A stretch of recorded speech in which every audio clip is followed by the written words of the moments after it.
Barakallahu fikum. Assalamualaikum warahmatullahi wabarakatuh.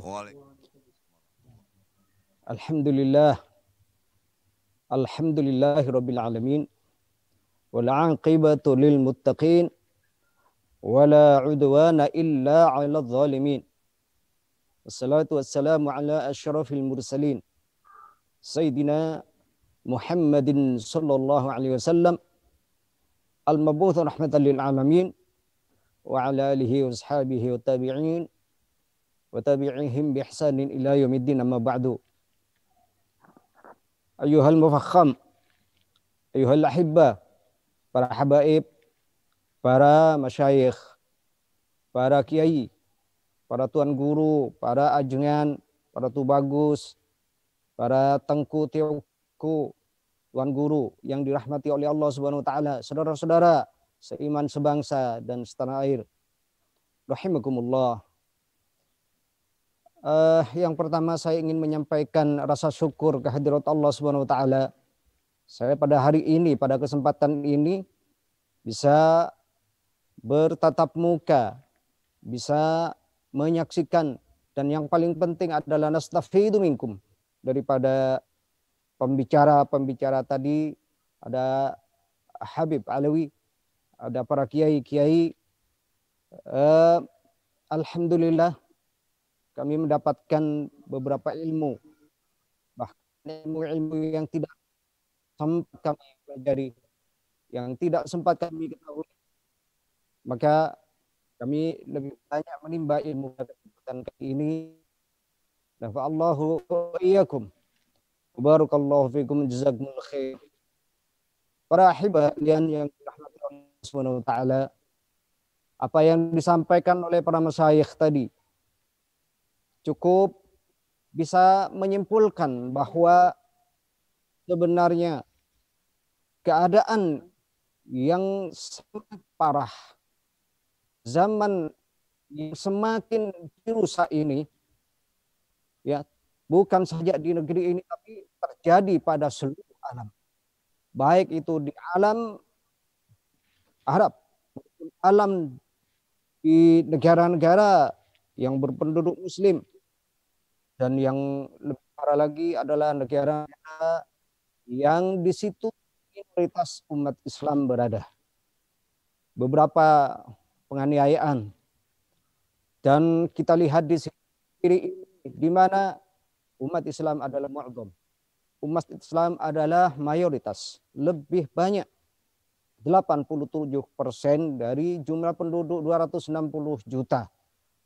Tetapi keadaan yang seperti ini bukan saja seperti buih di lautan, tetapi bagaikan busa yang hanya keberadaannya hanya sebagai batu loncatan, dimanfaatkan, dieksploitasi, diintimidasi, difitnah, dan lebih parahnya lagi bahkan disiksa.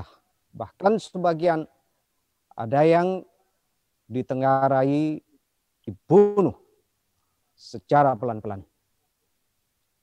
Dan kita menyaksikan bagaimana para ulama, setidak-tidaknya 3 bulan terakhir ini, beberapa ulama yang diwafatkan oleh Allah Subhanahu wa taala. Tentu hal ini, idza matal ulama zulmatan fil alam, zulima fil alam. Seperti retak, alam ini seperti retak. Alam ini seperti ada pecahan-pecahan yang hampir-hampir saja pecah sama sekali, kecuali bisa ditambal oleh para ulama-ulama penggantinya. Oleh karena itu, saya bangga dengan ulama-ulama yang saya saksikan di sini. Mudah-mudahan beliau-beliau itu adalah pengganti-pengganti ulama yang bisa menambal retakan-retakan itu, sehingga alam ini, umat ini tidak sesegera mungkin Allah Subhanahu wa taala akan diselesaikan dengan kehancuran, yaitu kiamat. Dan mudah-mudahan kita masih bisa memberikan apa yang bermanfaat untuk anak cucu kita ke depan. Ikhwatal iman rahimakumullah. Dari kesimpulan-kesimpulan itu, ini semua baik itu bagaimana sistem yang ada di dunia pada saat ini. Bagaimana an-nizam wal qanun ya, yang diterapkan di di alam ini yang sebagaimana kita saksikan itu secara global di dunia ini dan khususnya di negeri ini yang penuh dengan kebohongan, yang penuh dengan ketidakpastian, baik itu masalah hukum, baik itu masalah keadilan, baik masalah ekonomi, semuanya itu mengacu kepada anteknya, kepada induknya di sana, ya, induknya yang betul-betul membuat kerusakan di alam ini. Oleh karena itu, sistem ini yang sudah kita ketahui bersama, baik itu sistem Somalia, bagaimana sistem demokratiyah, bagaimana sistem yang dianut oleh badan dunia, sehingga mempunyai cabang-cabang badan dunia di seluruh alam ini yang diatur oleh mereka. Dan itu bukan saja terjadi pada antek-anteknya yang juhala, tetapi terjadi pada negara-negara Arab, negara-negara Islam, negara-negara yang berpenduduk Muslim yang tersebar di seluruh dunia. Seperti kita tidak berdaya, dan sistem ini sebenarnya sistem yang satu. Mereka itu adalah millatun wahidah, sistem yang betul-betul akan mematikan nur Allah dari zaman isti'mariyah, penjajahan kolonialnya, ya, sampai Somalia, kapitalisme, demokrasi, semuanya adalah menjadi perusak di alam ini. Ikhwatal iman rahimakumullah. Ini semuanya, sistem ini kalau seandainya dianut oleh mereka, karena mereka yang punya kepentingan, mereka yang punya modal, mereka yang punya kekuasaan, mereka yang punya sistem, mereka yang punya badan dunia, ini sudah wajar karena mereka itu adalah komunitas yang memusuhi Allah, komunitas yang memusuhi kebenaran. Ikhwatal iman rahimakumullah. Ini semua karena keadaan yang sebenarnya bahkan didukung, diamini, ditasyi' oleh para ulama-ulama yang mereka dengan rela menjual ayat-ayat ini dengan murah, mentabdil ayat-ayat ini dengan sangat hina sekali.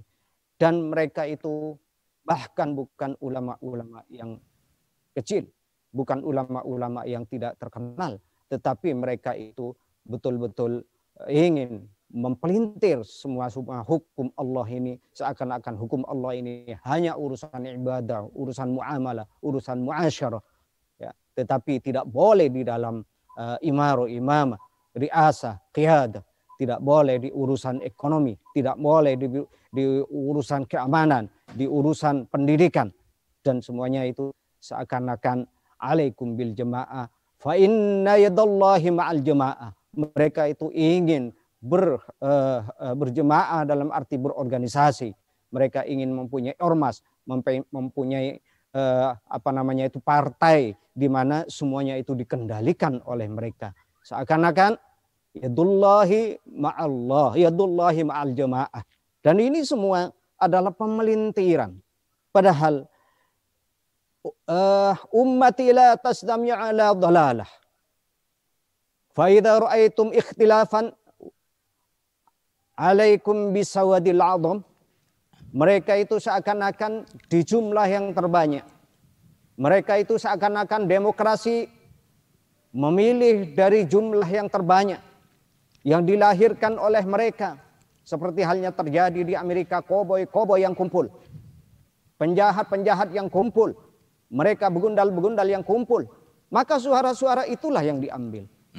Padahal di sini tidak mungkin mereka itu berkumpul dalam kesesatan, tidak mungkin mereka itu berkumpul dalam kejelekan yang dimaksudkan oleh Rasulullah, la tajtami'u ala dhalalah. Di sini fa'alaikum bisawadil a'dham, yaitu jumlah terbanyak, ya, jumlah yang aghlabiyah, ya, jumlah yang yang mu'dham dari mereka, yaitu mereka ahlul haq, mereka yang ahlul ilm, mereka yang ahlul adl, menegakkan kebenaran, mereka yang adil, mereka yang mempunyai nazar, mempunyai pandangan. Bukan mereka yang lapar, bukan mereka yang diatur oleh uang, bukan mereka yang diatur oleh iming-iming, bukan mereka yang tersilau oleh pencitraan. Mereka tertipu oleh kesederhanaan, tertipu oleh kesehajaan, tertipu oleh seakan-akan merakyat. Ya, jadi bukan kumpulan-kumpulan mereka yang dimaksud dengan sawadul a'zam. Inilah kebobrokan demokrasi. Inilah racun-racun demokrasi yang sudah masuk ke tulang sum-sum. Bukan saja kepada mereka pada umumnya, bahkan ini terjadi kepada para ulama-ulama, dan kita bisa saksikan bersama di depan mata kita bagaimana ulama-ulama tersebut menjadi antek rezim-rezim yang betul-betul zalim, betul-betul merugikan umat ini, betul-betul akan merongrong NKRI ini dengan berkoar-koar bahwa mereka Pancasilais, mereka adalah Bhinneka Tunggal Ika, mereka adalah penganut NKRI harga mati. Tetapi bagaimana mereka itu dengan keadilan, bagaimana mereka itu dengan kesejahteraan. Yang penting saya disejahterakan dulu, kelompok saya disejahterakan dulu, kelompok saya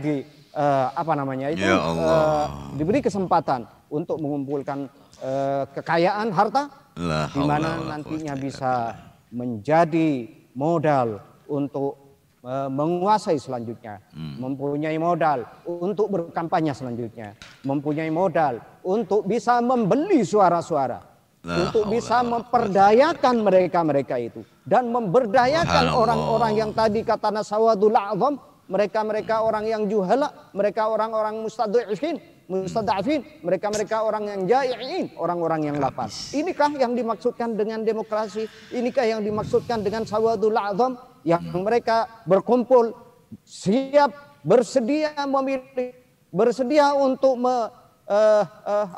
untuk memberikan suaranya kepada siapapun. Tak penting mereka adalah tujuannya seperti apapun,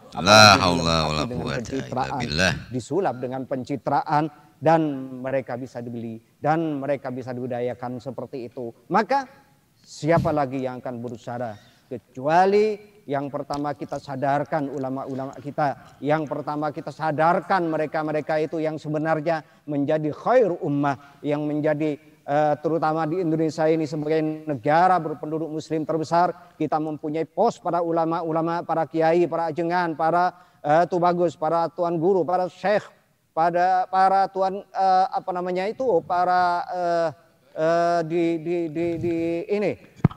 di mana itu mbah-mbah di Jawa Tengah. Mereka adalah aset bangsa ini, mereka adalah aset negara ini, mereka adalah aset umat ini, sehingga mereka punya pos pondok pesantren, mereka punya pos, mereka juga mempunyai junud para santri. Ini adalah aset negara, di mana kekuatan ini sekarang menjadi lumpuh, kekuatan ini sekarang menjadi dibonsai, dan bonsai tersebut sekarang mereka tidak sadar, sekarang mereka itu seperti terhuyung-huyung dengan keduniaan yang sudah ada di depan mata kita. Inilah sudah sampai bahwa mereka bisa dikalahkan oleh kelompok kecil karena mereka itu sudah terjangkit penyakit aluan, padahal jumlah mereka banyak, kekuatan mereka kuat, dan bahkan harta mereka banyak. Sekarang harta ada di mana? Sekarang kekayaan alam ada di mana? Sekarang minyak ada di mana? Sekarang kekuatan itu ada di mana? Kekuatan Islam ini tidak bisa dipandang sebelah mata. Tetapi bagaimana mereka itu tidak saling memahami dirinya. Mereka itu rajulun la yadri wa la yadri annahu la yadri. Hal ini yang sangat disayangkan. Mungkin ini yang bisa saya sampaikan. Mudah-mudahan ke depan kita betul-betul nantinya bisa memberikan pencerahan. Kita bisa memberikan tau'iyah kepada mereka, ya, sekecil apapun, terutama al-fakir ini kecil, bisa membuat apa-apa, tetapi mudah-mudahan ini kecil yang bisa membawa air setetes, ya, dengan paruhnya untuk memadamkan api Namrud yang membakar Nabi Ibrahim. Dan dari sini mudah-mudahan kita bisa memberikan kontribusi untuk alam Islam umat ini. Demikian, wallahul hadi ila sawa'is sabil. Wassalamualaikum warahmatullahi wabarakatuh.